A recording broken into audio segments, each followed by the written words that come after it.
Olá pessoal, estamos de volta aqui no Memória Capixaba, trazendo histórias do Espírito Santo, da sua gente, do seu povo, desde o século XVI. E hoje a história, gente, é uma volta no tempo, na nossa máquina do tempo aqui do Memória Capixaba, para a gente voltar até 1557. Esse é Vasco Fernandes Coutinho, o primeiro donatário da capitania do Espírito Santo, né? E na época o Vasco, gente, em 1537, ele estava tendo muito problema com os índios, né? Muitos problemas. Aí a literatura antiga chama os índios de gentios, né? E aqui a gente vê essa carta que o Vasco escreveu para o governador Mendes Sá, pedindo ajuda, né? E Mendes Sá mandou ajuda, inclusive mandou o filho dele, né, gente? Ele pediu socorro. O governador, ele estava na Bahia, né, que era a capital do Brasil, claro, e ele pediu ajuda. Você vê que ele não conseguiu debelar essa crise com o gentil, os nativos brasileiros, né, digamos assim, por conta própria, com seus colonos, né? Ele teve que pedir ajuda central e pediu ajuda ao governador-geral Mendes Sá. O governador prontamente atendeu, despachando 5 embarcações, né, 5 galés. Não eram galeões, eram galés, então eram barcos pequenos, um pouquinho maior do que uma galé um pouquinho maior do que uma caravela, né? Muito bem tripulada, e quem esteve como capitão-mor dessas galés, dessa esquadra, foi seu filho Fernão de Sá, e outros capitães também, como Diogo Morim chamado o Velho, e também Paulo Dias Adorno, que esses nomes a gente sempre encontra nos livros de história. Uma pena que aqui no Espírito Santo não se fale do Vasco Fernandes Coutinho, nem do Duarte de Lemos, né? Nem dessa história antiga, de forma mais profunda. Isso é importantíssimo para que nós tenhamos uma dimensão da nossa ancestralidade e para que nós tenhamos um apego pela nossa terra, né, gente? Independente se foram portugueses ou holandeses ou sei lá, ou, né, gregos ou troianos, né, não interessa se você tem ascendência indígena ou não, porque aqui no Espírito Santo muita gente tem essa ancestralidade indígena, né? Mas a gente tem que ter esse apego à nossa terra, que vem do sangue da nossa família e também, claro, dessa colonização, que infelizmente não tem como apagar isso aí, né? Até o presidente de Portugal agora falando que Portugal deve pagar indenizações pelos 600 anos das navegações e das colonizações e escravidão, etc, né? Vamos lá, vamos seguir aqui. Então o Vasco escreve para o capitão-mor, né? Vamos deixar a foto dele aqui, a foto não, né? A gravura, né? E o filho do Mendes Sá, o Fernão de Sá, junto com os capitães e as galés, 3 galés, né? Chegaram a Porto Seguro, onde foram informados que o maior contingente indígena hostil estava num rio chamado Bricaré. Aí tem um erro de grafia, né? Na verdade é o rio Cricaré, em São Mateus, né? Que era uma divisa entre a Bahia e o Espírito Santo, importante divisa, tanto que depois São Mateus virou um importantíssimo porto ao norte do Espírito Santo, chegando à capital, né? Que era Salvador, né? E lá muitos colonos estavam sendo atacados por esse gentil, né? Pelos índios da época lá. E decidiram então partir em busca deles, contando com a ajuda de experientes navegadores como Diogo Álvares e também Gaspar Barbosa e seus caravelões, né? Aí são grandes caravelas, né? Barcos diferentes de caravelas e diferentes de galés. Após navegar pelo rio Cricaré, durante 4 dias, avistaram as fortificações do inimigo próximas à água. Eles então desembarcaram com os soldados, enquanto os marinheiros mantinham as embarcações no meio do rio para evitar que encalhassem na maré baixa. A batalha começou e no primeiro confronto os índios foram rapidamente derrotados. No entanto, os índios se reagruparam com uma força avassaladora, inclusive com tribos que vieram se agregando pelas margens do rio Cricaré, com suas canoas, barcos, etc. Você imagina como não era aquela região 400 anos atrás, né, gente? 500 anos atrás, né? 450 anos atrás era tudo um mato, floresta, e cobra, e mosquito, animais selvagens, onça. Então não devia ser nada fácil, não. A gente achar que a vida do colonizador foi fácil, a gente se engana redondamente, né? Também não foi fácil a vida dos índios, né? A terra pertencia a eles, né? Um debate que vai durar pela eternidade, né? No entanto, os índios se reagruparam, né? E os tiros vindos das embarcações não apenas não os defendiam, mas também teriam ferido e matado alguns soldados portugueses. Você vê que atirando das embarcações, porque o rio não é tão largo assim, né? O Cricaré é um rio que não é muito largo.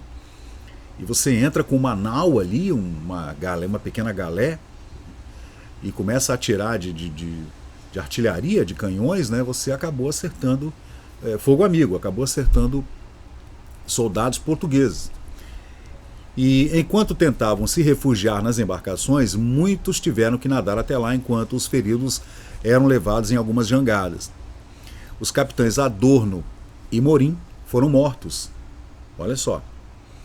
Então a coisa foi muito sangrenta, foi uma batalha muito sangrenta.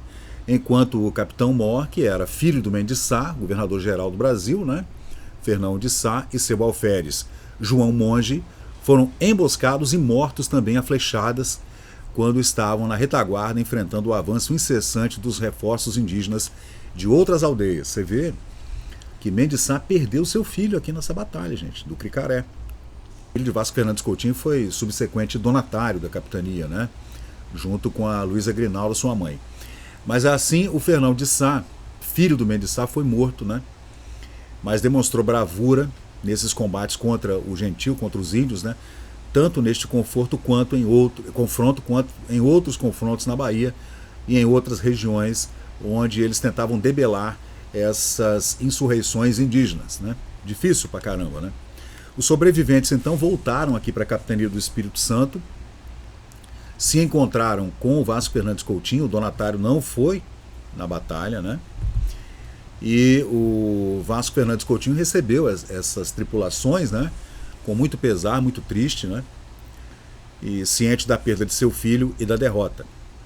Ele os enviou juntamente com toda a ajuda possível para enfrentar outros grupos indígenas que ainda o cercavam, conseguindo dissipar essa ameaça, embora com a perda de alguns dos seus homens, incluindo Bernardo Pimentel, o velho que foi morto ao entrar numa casa. Depois dessa missão, eles seguiram para São Vicente e depois para a Bahia. O governador, sabendo da morte do seu filho, Fernão de Sá, o governador Mendes Sá, governador-geral, assim que era chamado o donatário principal da capitania, de toda a extensão territorial do Brasil, né? O governador-geral Mendes Sá, pelas mãos dos índios, ele se recusou a encontrá-los. No entanto, mesmo que não fossem culpados pela morte de Fernão de Sá, não podemos culpar o pai por sua reação extrema diante da perda de um filho valioso, né? No período em que Vasco Fernandes Coutinho enfrentava essa situação difícil, desafiadora, né, devido aos ataques dos índios aqui na capitania do Espírito Santo, ele enviou essa carta para o governador-geral em Salvador, na Bahia. O governador prontamente enviou, então, seu filho Fernão, né? Como capitão Mor, a galé se chamava São Simão, e o capitão Diogo Morim, o velho, e Paulo Dias Adorno, né? Eles chegaram aqui ao Porto de Vitória, onde hoje está a Vila Velha. O porto era lá na Piratininga, lá na fortaleza que foi construída a uma légua rio adentro, na ilha de Duarte de Lemos, devido ao medo dos indígenas. Duarte de Lemos veio aqui para a ilha de Vitória por conta dos indígenas lá em Vila Velha. Construíram aqui um outro porto, né, no Porto de Vitória, aqui dentro da Bahia, porque era mais abrigado, mais protegido. Porque você imagina esses combates desses primeiros colonizadores, né, chegando aqui e encontrando centenas e milhares de índios espalhados pela costa, como não foi difícil, né? Vasco Fernandes Coutinho, com grande determinação, deixou quatro engenhos de açúcar em ordem e partiu para o reino para preparar uma expedição pelo interior em busca de minas de ouro e prata, dos quais tinha ouvido falar. Deixou como seu tenente Dom Jorge de Menezes, famoso Dom Jorge de Menezes. No entanto, os índios iniciaram uma guerra tão cruel contra ele que queimaram seus engenhos e suas fazendas e o mataram com flechas, apesar de sua grande experiência como capitão, tanto na Índia quanto em outras partes do mundo, né, que chama de Ásia Portuguesa. Né. O mesmo destino se abateu sobre Dom Simão de Castelo Branco, que sucedeu Vasco Fernandes Coutinho. Os índios o cercaram e pressionaram tanto que os moradores tiveram que abandonar suas terras e se refugiar em outros lugares. Né. Apesar dos esforços de Vasco Fernandes Coutinho, que retornou do reino para tentar remediar a situação e vingar-se dos índios, né, ele não obteve sucesso, pois estava sem homens e sem armas, sem dinheiro, enquanto os índios, depois de suas vitórias anteriores, estavam muito soberbos, né? Estavam realmente com a moral muito alta para enfrentar os colonizadores portugueses.